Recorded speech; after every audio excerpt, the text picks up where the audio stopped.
Predictable state container for JavaScript apps. Yes, it is Redux. Predictable, centralized, debuggable, and flexible. With all that said, Redux is still a great product.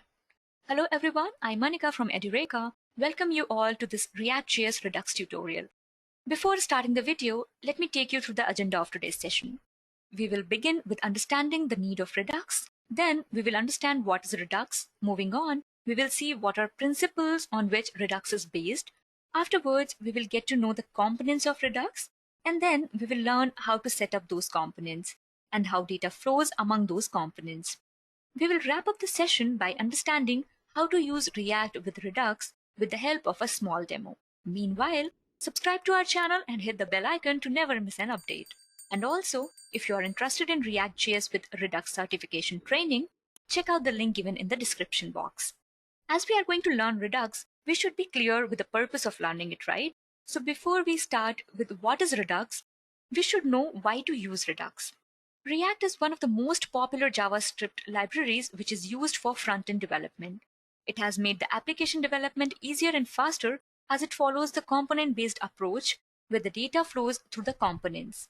Basically, React follows unidirectional data flow, that is, data always flows from parent to child component, where child component can never pass data back up to the parent component. As you can see on the screen, the colored circles are representing the components, where the upper component is the parent, while lower ones are the child or subcomponents. The view cannot interrupt in the data flow, so data flows in unidirectional fashion.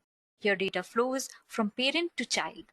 React does not provide any way for direct component-to-component communication, although React has features to support this approach, but it is considered to be a poor practice as it is prone to errors. As you can see on the screen, a child component can never pass data back up to the parent component, and here is the catch. So the question comes is, how can two non-parent components pass data to each other? This is where Redux comes into the picture. As you can see in the picture, a store is a place where you can store all your application state together. Now the components can dispatch state changes to the store and not directly to the other components. Then the components that need the updates about the state changes can subscribe to the store. So we can sum up into the points as Redux offers a solution of storing all your application state in one place called a store. Components then dispatch state changes to the store, not directly to other components, and then the components that need to be aware of state changes can subscribe to the store.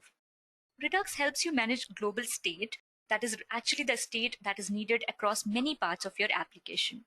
Redux separates the application data and business logic into its own container in order to let React manage just the view. React gives only the view in MVC model, where MVC stands for model, view, and controller. So we can say React is just the view, and to control the data flow, we use Redux as a data flow architecture. As you can see on the screen, React is responsible for the view, that is the web application on the browser, and Redux controls the data flow. Now let's understand what is Redux. Redux is a pattern and library for managing and updating application state using events called actions. Redux separates the application data and business logic into its own container in order to let React manage just the view. It's an application data flow architecture. Redux was created by Dan Abramov and Andrew Clark around June 2015. It was inspired by Facebook's Flux and influenced by functional programming language Elm. It got popular very quickly because of its simplicity, small size as of 2 KBs, and great documentation. This is the basic idea behind Redux, that a single centralized place to contain the global state in your application and specific patterns to follow when updating that state to make the code predictable. So basically, the patterns and tools provided by Redux make it easier to understand when, where, why, and how the state in your application is being updated, and how your application logic will behave when those changes occur. Redux guides you towards writing code that is predictable and testable, which helps to give you confidence that your application will work as expected. Now, let's look at the principles of Redux. Redux follows 3 fundamental principles, where the first one is single store, or we can say single source of truth. The second principle is state is always read-only. And the third one is changes are made with pure functions or reducers.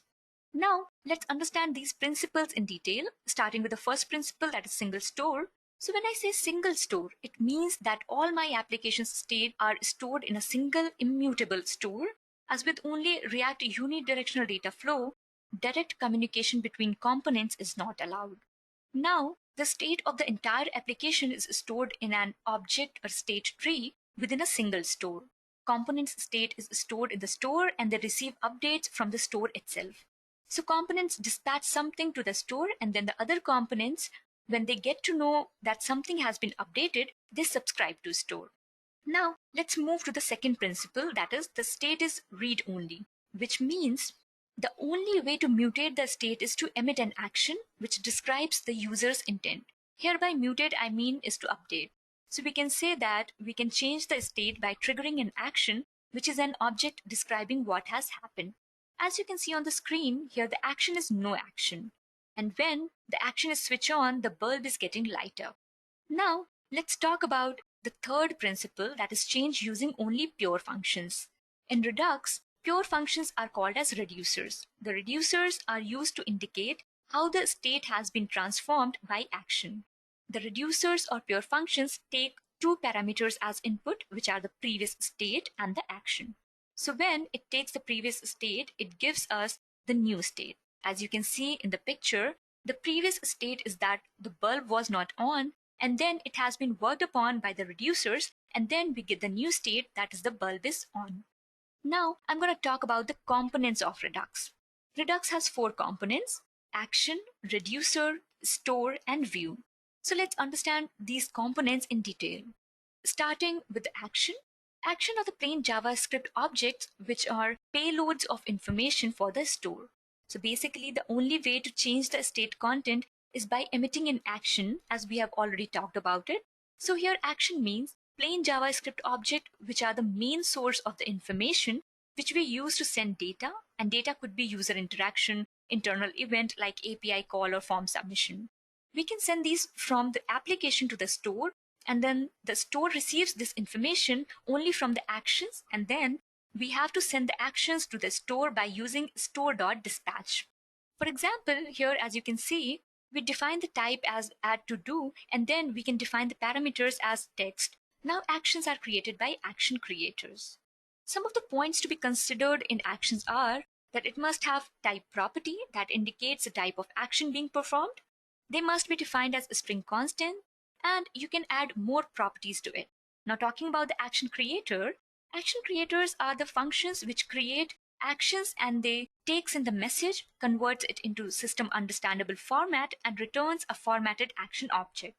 Action creators are the normal functions that return the function, and to call this action anywhere in the application, we can simply use the dispatch function, where we can define dispatch, and then we can define it to do add to do text as a part of dispatch method. So here we can add dispatch. After action, we have reducers. Basically, actions describe the fact that something happened, but they don't specify how the application state changes in response. So here comes the job of reducers. Reducers are pure functions which specify how the application's state changes in response to an action. It is based on the array reduced method, where it accepts a callback, a reducer, and let us get a single value out of multiple values. So we can define reducers as pure functions which specify how the application state changes in response to an action. Some pointers to be considered for reducers are: they do not change the value of the input parameter. They determine what sort of update needs to be done based on type of the action and returns new values. It returns the previous state if no work needs to be done. The root reducer slices up the state based on the state object keys and passes them to their respective specialized reducers. Reducers don't manipulate the original state passed to them, but make their own copies and then updates them. Now let's understand the reducers with the help of a simple example. Here we have defined whole function reducer with the arguments initial state and action. Then we can use simple switch action type. In the case add to do, we are returning the object assigned to state, and then here we have a to-do list. Then in text, we are going to work on the action.text. And then completed should be false. That is what we are going to return the state itself. So here we are taking help of previous state, action, and new state as part of reducer component. we should avoid the following things inside a reducer: that mutating its arguments, that we should not change the arguments inside a reducer.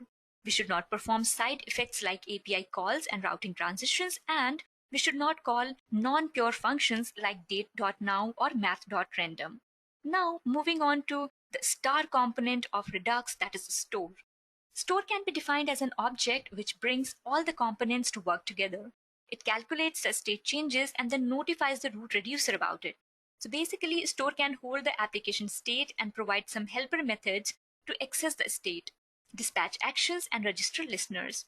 So the entire state object tree of an application is saved in a single store.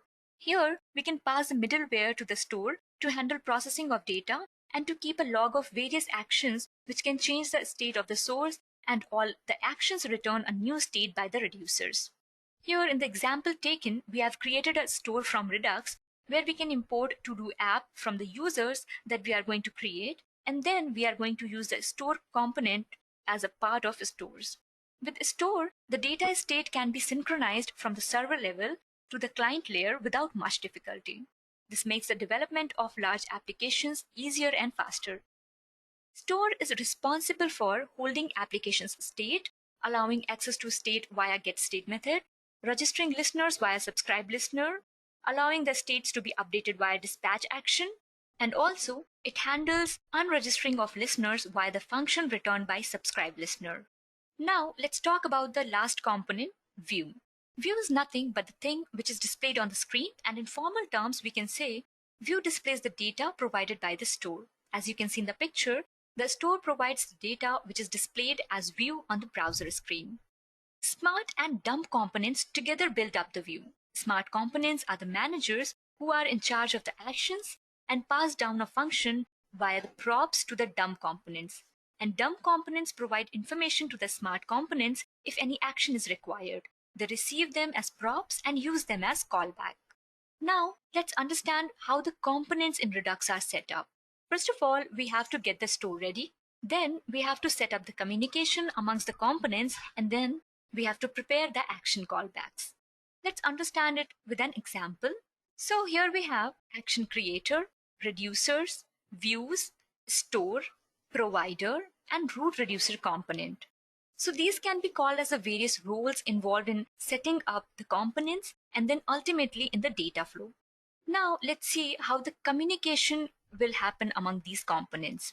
So first step is to get the store ready. Here in the example, the store has been hired and the reducer team has been asked to help the store out. So here in the example, the store has been hired and the reducer team has been asked to help the store out. Then in the next step, that is setting up the communication between the store and other components, we can see the example where the root component says to the provider that this store is hired, and now the provider has to set up the network to keep the components updated, and here's the view part. So view will get connected to the latest updates to display the user. Now the final step is to prepare the action callbacks. So here the view part has to make it easy for dumb components to understand. It has to bind the action creator and the dispatcher so that the dumb component can just call the callback. As we know, if something has to be updated as store is immutable, an action has to be triggered, which can be done by action.dispatch method. Now let's understand the data flow. That is how data will flow among all these components of Redux. So Redux architecture is concentrated on a strict unidirectional data flow. In an application, all the data follows the same lifecycle pattern, making the logic of your app more predictable and easier to understand. It also encourages data normalization to ensure consistency. The picture represents the flow diagram of the Redux application, which contains all the components which we have discussed. Now let's understand the data flow with the help of this example step by step. Starting from here where the name is John, we want to update it with something else, so it will start from action creator. Starting with the step 1, so the action type is name update, value is John.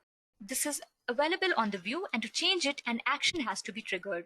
Now the second step where the store will get informed by the action. Store has the current state tree, and now it will be passed to the reducer to calculate how the new state tree should look like. So in the third step, the reducers, which are the pure functions, will get the previous state or previous state tree and action as input and will provide the new state. Now in the fourth step, the root reducer will provide the sliced state tree to other reducers. In the fifth step, the other reducers will copy the sliced data and will update it, and it will show the root reducer that how the sliced state tree will look like. And in sixth step, the store will be updated, and then store will inform the provider with the new state tree or the new state, which will complete the step 7 and step 8. And finally, in the step 9, the new state tree will be updated, which we can re-render as the component tree. So I would sum up the entire process in the following brief steps. Starting with initial step, a Redux store is created using a root reducer function. The store calls the root reducer once and saves the return value as its initial state. When the UI is first rendered, UI components access the current state of the Redux store and use that data to decide what to render. They also subscribe to any future store updates so they can know if the state has changed. Talking about the updates, something happens in the app, such as a user clicking a button. The app code dispatches an action to the Redux store like dispatch, and the type could be counter or increment. The store runs the reducer function again with the previous state and the current action and saves the return value as the new state. The store notifies all parts of the UI that are subscribed that the store has been updated. Each UI component that needs data from the store checks to see if the parts of the state they need have changed. Each component that sees its data has changed forces a re-render with the new data so it can update what's shown on the screen. Now we will see how to use React with Redux. So to install the stable version using npm, we can use the command npm install redux, and to yarn, we can use the command yarn add redux. React bindings are not included in Redux by default, so you need to install them explicitly using the command npm install --save react -redux. You have to add these dependencies along with Babel, React, and Webpack. Now, I will show you a small demo of using React with Redux. So let's start with a demo. In this, let's first see the structure of the whole project. So we have created these folders, actions, components, containers, reducers, and the main file index.js. So these all are the components which we have seen while understanding this ReactJS and Redux. So starting with this main file, so index.js is always the first or the main file of a React Redux application of project. So in this, we are using a special React Redux component called provider, as you can see here.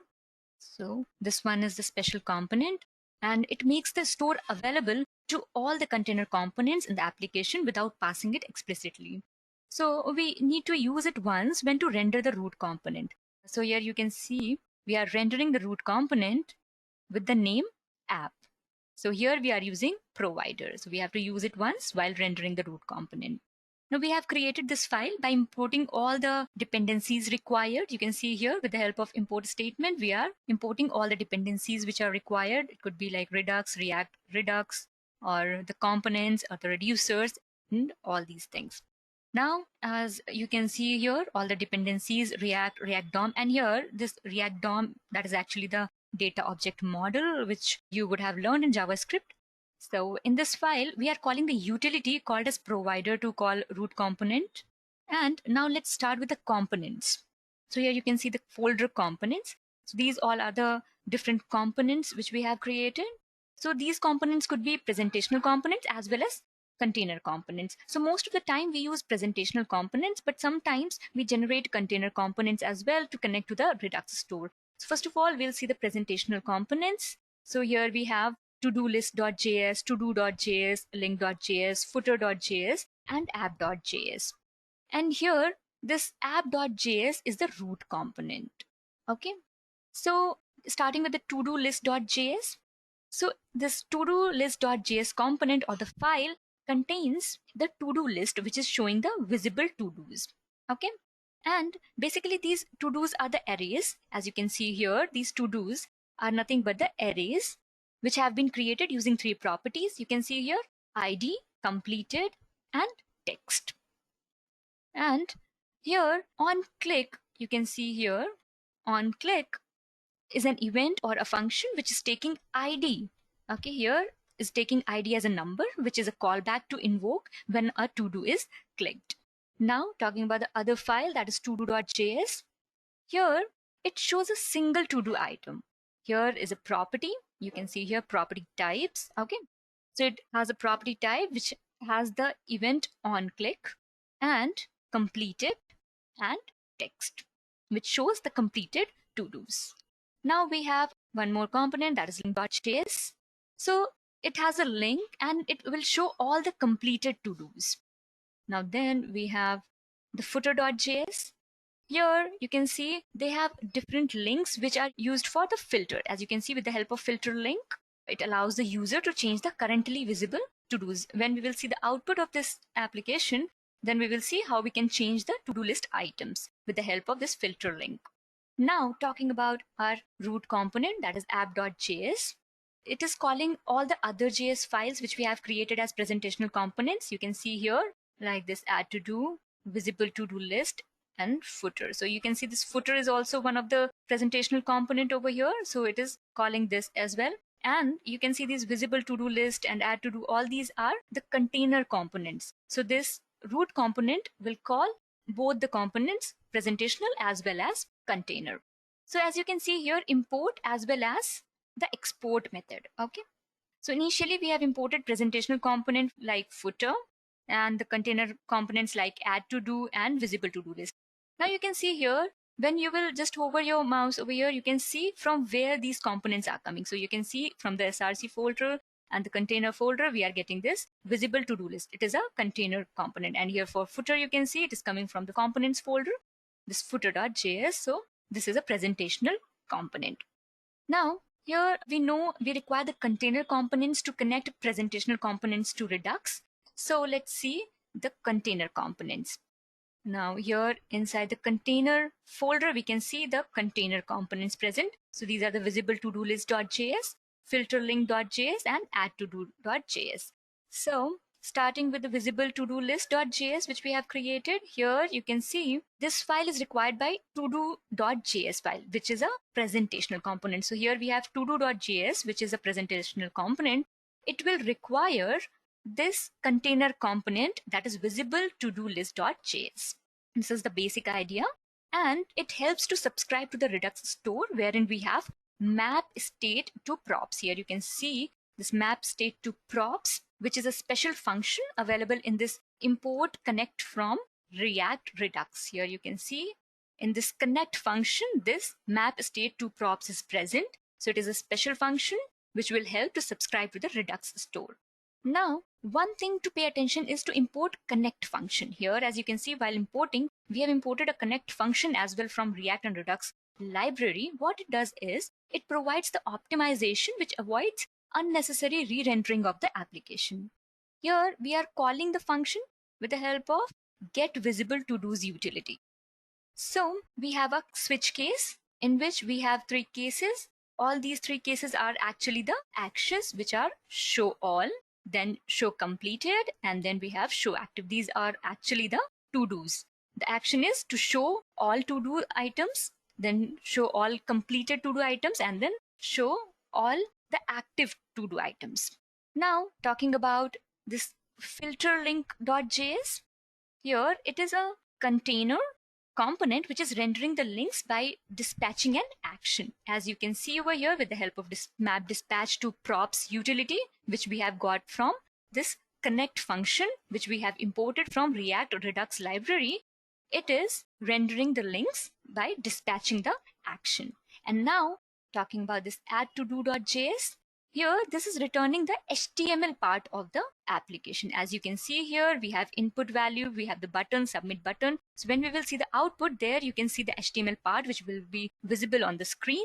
So that part comes from this add to do.js file, which is actually one of the container components. Now talking about the actions. Now you can see here the actions.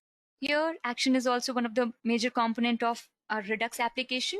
So here in this actions index.js, the actions are add to do, then set visibility filter, and toggle to do. Now let's talk about the reducers. After actions, we'll move to the reducers, and in the reducers we have different reducers present over here. index.js, todos.js, todos.spec.js, and visibility filter.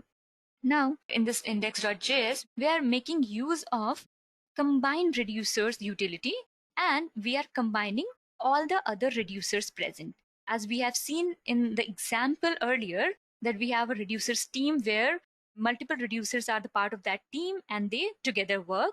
So here, with the help of this combine reducers utility, which we have imported from this Redux library with the help of import statement, we are combining the other reducer functions.